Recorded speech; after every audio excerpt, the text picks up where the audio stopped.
est-elle passée? Ah, voilà les livreurs. Lucie! Papa m'a envoyé une caisse de Paris. J'espère que c'est une poupée de cire. Il m'en a promis une. Doucement, doucement, Sophie. Laissez-moi faire. Oh, qu'elle est belle, mais qu'elle est belle! Ne tirez pas. Vous allez tout casser. La poupée tient par des cordons. Casse-les, arrache-les, vite, Lucie, que j'ai ma poupée. Ah. La ta la la la. Oh, comme je suis heureuse. Elle a même son bagage. Que c'est mignon. C'est trop joli. Et ses vêtements? Il faut que mon cousin voie ça. Paul! Hé, Paul! Qu'est-ce qui se passe? Regarde la jolie poupée que mon papa m'a envoyée. Donne-la-moi que je la vois mieux. Juste une minute alors.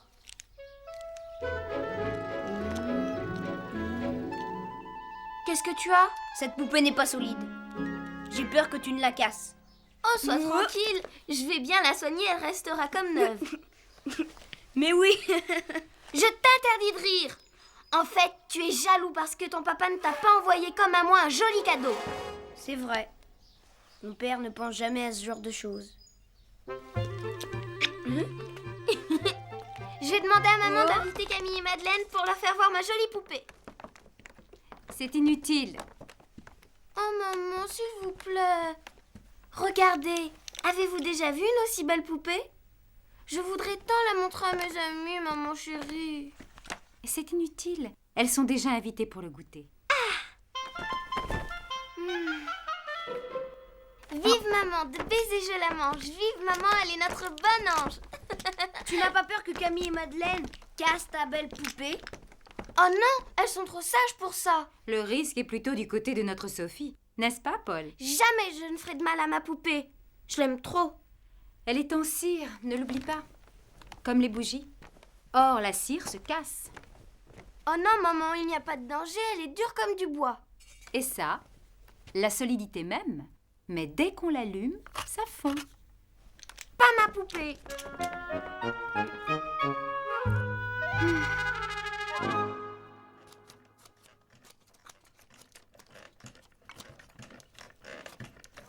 Fais attention, je viens de coucher ma fille. Et alors? Tu l'empêches de dormir en remuant comme ça. Pas du tout. Je la berce. Dors ma toute douce, dors mon petit ange, ferme tes jolis yeux, dors mon petit ange. Tu te répètes. Oh mais tu m'embêtes, c'est de ta faute, arrête d'avoir la bougeotte. Je n'y peux rien, moi mes jambes bougent malgré moi. Eh bien je vais les attacher avec une ficelle. Essaye, tu verras ce que savent faire mes pieds qui sont au bout de mes jambes. Tu me donnerais des coups de pied, méchant? Certainement si tu me donnes des coups de poing.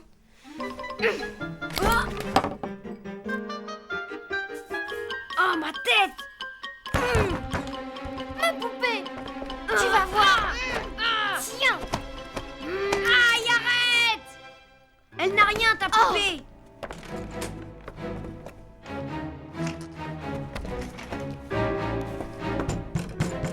Paul, ouvre-moi, je sais que tu es là. Pauvre Paul, j'ai été méchante, je lui ai fait mal. Pourquoi j'ai fait ça? Je ne vais quand même pas lui demander pardon. On t'a laissée toute seule, ma pauvre chérie. Et voilà que tu as froid maintenant, tes pieds sont glacés. Je vais te mettre au soleil, parce que je suis une bonne maman, moi.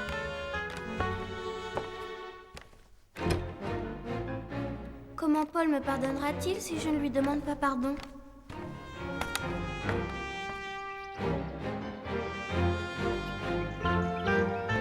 Tu n'es pas une bougie, tu ne fonds pas, toi.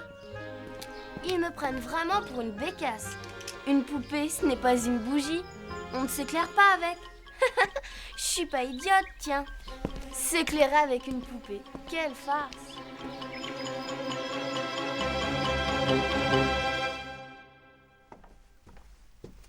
Paul, pardonne-moi. Oh non, c'est ennuyeux de dire ça. Paul, pardonne-moi, viens jouer. Je t'assure que je ne recommencerai plus. Tu n'es plus en colère? Bien vrai? Non, je suis triste d'avoir été si méchante. C'est moi qui t'ai fait ça? Laisse, ça va, j'ai plus mal. Si, je sais que ça te fait mal. Mon pauvre Paul. Je vais te soigner, tu vas voir.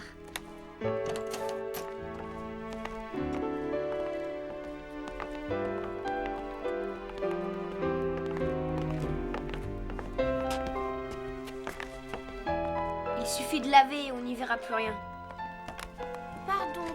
Pardon.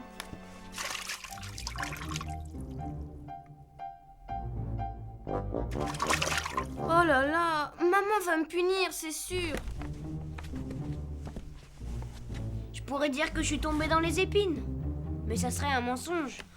Elle va m'interdire de voir mes amis. Ou peut-être me reprendre ma poupée. Non, pas ta poupée.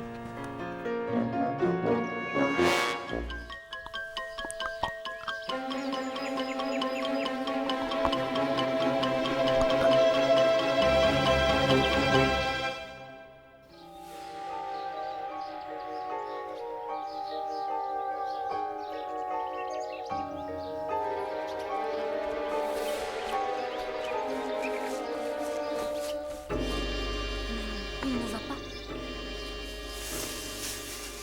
Si, il s'écorche encore plus. À cause de moi, pour que je ne sois pas punie.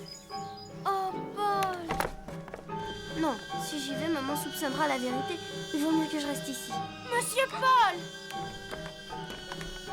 Comme vous vous êtes mis, un bon garçon comme vous. Qu'est-ce qui vous a pris? Venez donc que je baigne votre pauvre visage. Et vos amis qui vont arriver.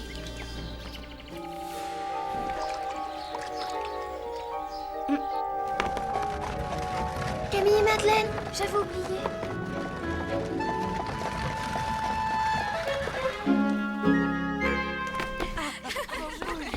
Bonjour, ma chère. Oh, voilà une façon d'accueillir tes invités, Sophie.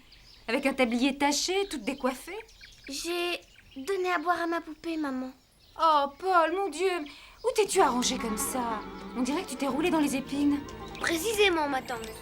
Je suis tombée en courant dans un buisson de houx. Ça m'étonne de toi, Paul. Tu es plus raisonnable que ça, d'habitude. Mon pauvre Paul, comme tu dois souffrir. Non. Non, très peu, Camille. Je te promets.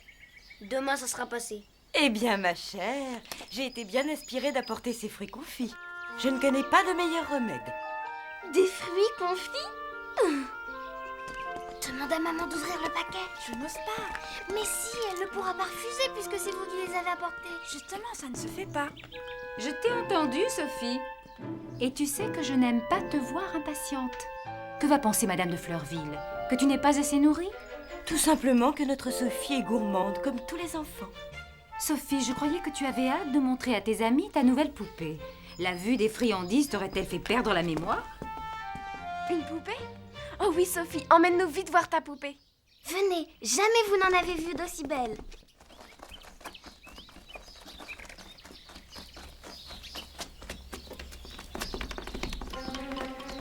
Elle est aveugle.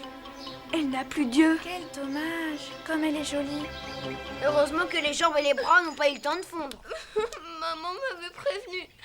Et toi aussi, Paul. Mais je n'ai pas voulu vous écouter. Et maintenant, Tu vas te faire gronder? Ce sont les yeux qu'on entend. La cire a fondu autour et ils sont tout mous. on peut peut-être les ravoir alors. Oui. Apportons la poupée à maman. Elle va la réparer. Je voudrais être ce matin. Je me réveillerai et je ferai tout autrement. Tout. Depuis le début. Pourquoi ne peut-on jamais revenir en arrière?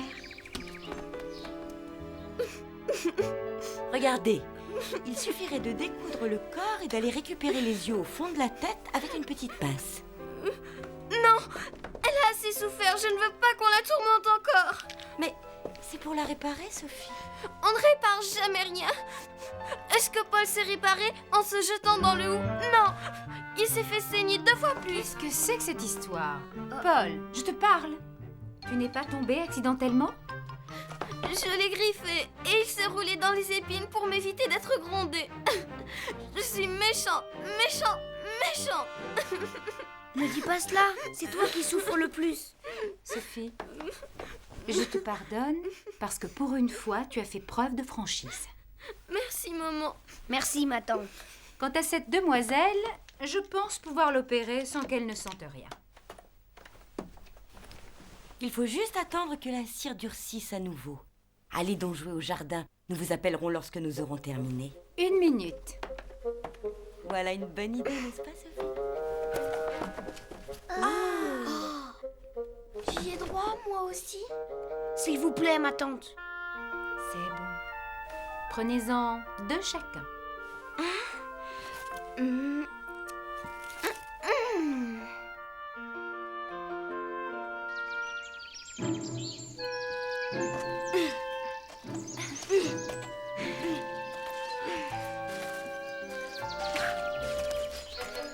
Coucou les enfants. Maman, Pourquoi veux-tu construire un bassin, Paul?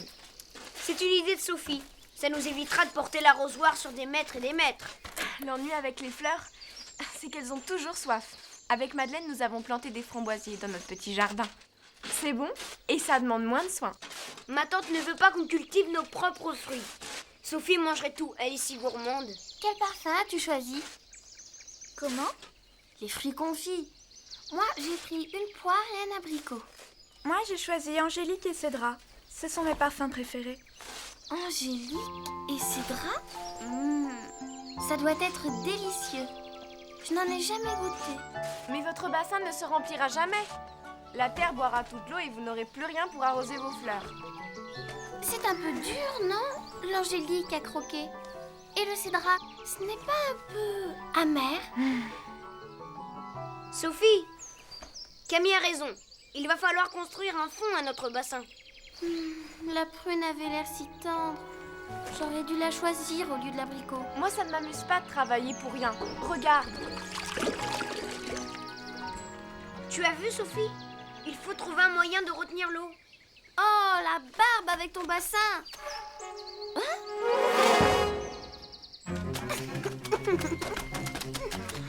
Regarde, tu m'as fait salir. Oh là, oh, c'est froid. Il faut que je rentre changer de bas et de souliers à présent. Merci vraiment. Je croyais que c'était son idée.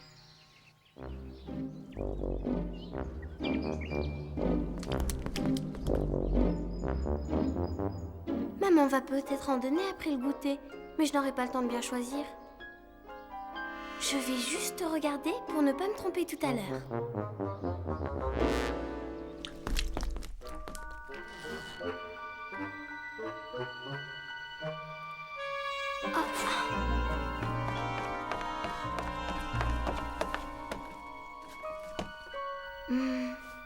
Que je suis bête, je n'ai qu'à monter sur un fauteuil. Vite! On pourrait croire que je les vole alors que je ne fais que les regarder. Mais comment choisir? Ils ont tous l'air si bons. Peut-être qu'en goûtant juste un petit morceau de chaque, je saurai lesquels sont les meilleurs. La prune d'abord.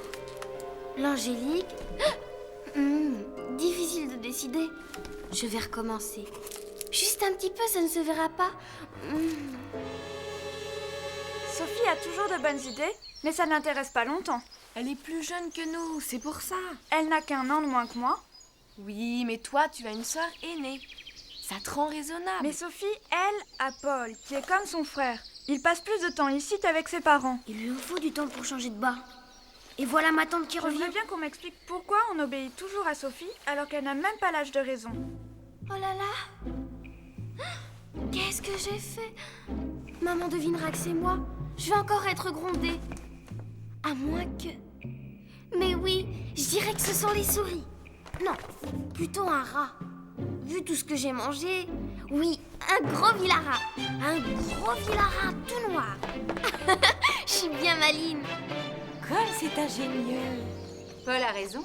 Il faudra que les maçons construisent un fond. Non, maman, j'ai une autre idée. On va mettre un baquet dans le trou, avec quelques pierres au fond pour qu'il ne verse pas.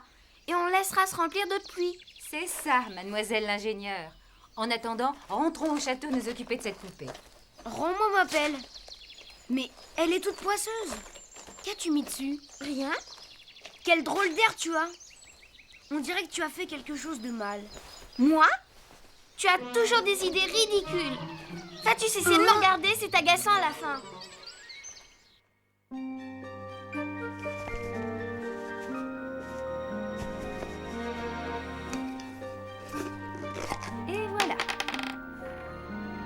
Mais n'aie pas peur, Madeleine, c'est bientôt fini. Prends exemple sur Sophie. Ça ne l'émeut pas et pourtant il s'agit de sa poupée. Je ne crois pas Sophie insensible. Elle prend sur elle et c'est courageux. Paul, allume la bougie et apporte-la moi, je te prie.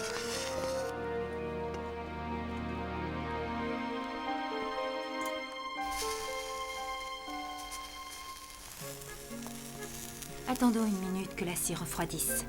Il est vrai, cher ami, que ma fille ne manque ni de courage ni d'énergie, mais elle est trop exubérante et il n'est pas facile de lui faire entendre raison. Voilà. Il suffit de recoudre à présent. Voyons, avons-nous du fil rose? Celui-ci? Non, il casse trop facilement. J'en ai du plus solide dans l'antichambre. Laissez-moi vous en chercher, maman. Non, je n'aime pas que l'on fouille dans ma boîte à ouvrage. Je ne fouillerai pas. Tu voulais chercher des pierres pour ton bassin, Sophie? Oui, et on tassera la terre sur les côtés. Venez vite. Oh!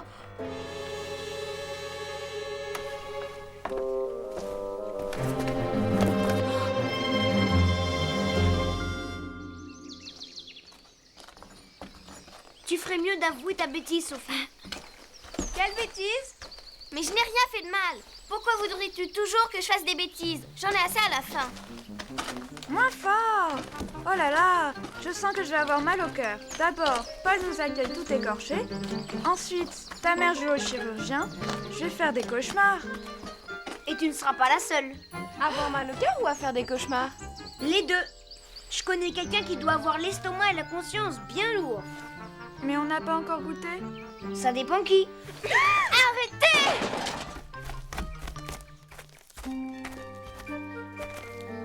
Je vous remercie beaucoup de votre aide, cher ami. Vraiment, je ne sais plus quoi faire avec cet enfant. Tous les enfants sont gourmands. Elle ne sait pas se retenir. Regardez comme elle a arrangé ce pauvre Paul. Et puis cette manie de dissimuler ses fautes. Non, vraiment, cette fois, je dois sévir. Il est vrai que cette petite est impulsive, mais elle regrette sincèrement ses mauvaises actions. Jusqu'à la suivante. Comment reprocher à un enfant sa trop grande vitalité?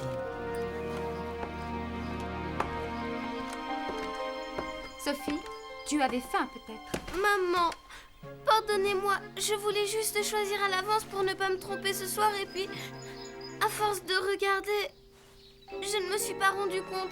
C'était plus fort que moi. Tu pensais peut-être que je ne m'en apercevrais pas. J'aurais dit que c'était un rat. Un gros rat. Vilain, noir. Quelle imagination! Sauf que les rats ne déplacent pas les fauteuils et n'ouvrent pas les boîtes. Montez dans votre chambre, mademoiselle, ou vous resterez consignée jusqu'à demain. Je peux prendre ma poupée? Soit. Mais sachez que c'est la dernière fois que je la répare. Tiens, Merci. Mais pourquoi faire une réserve d'eau? Vous n'aviez qu'à demander une charrette à Anne pour transporter vos arrosoirs? Oui, depuis que maman nous en a offert une, nous jardinons 2 fois mieux. Paul, tu écoutes? Pauvre Sophie. Elle s'est encore fait gronder. Avoue qu'elle le cherche un peu. Elle ne pense pas à mal, mais on dirait qu'elle fait exprès d'irriter ma tante contre elle. Madame de Réan est un peu sévère, mais c'est pour son bien. Elle est beaucoup plus indulgente avec moi. Peut-être parce que je suis que son neveu. Les parents sont toujours plus exigeants avec leurs propres enfants. Pas tous. Mes parents se préoccupent pas beaucoup de mon éducation. Parce qu'ils savent que ta tante et ton oncle s'occupent bien de toi. C'est vrai. J'ai de la chance d'avoir une tante et une cousine. Mais mon oncle n'est pas souvent là. Son travail au chemin de fer le retient souvent à Paris. Elle exagère quand même, Sophie. Si mon papa était encore vivant, je serais tellement heureuse que je serais gentille avec tout le monde. Madeleine.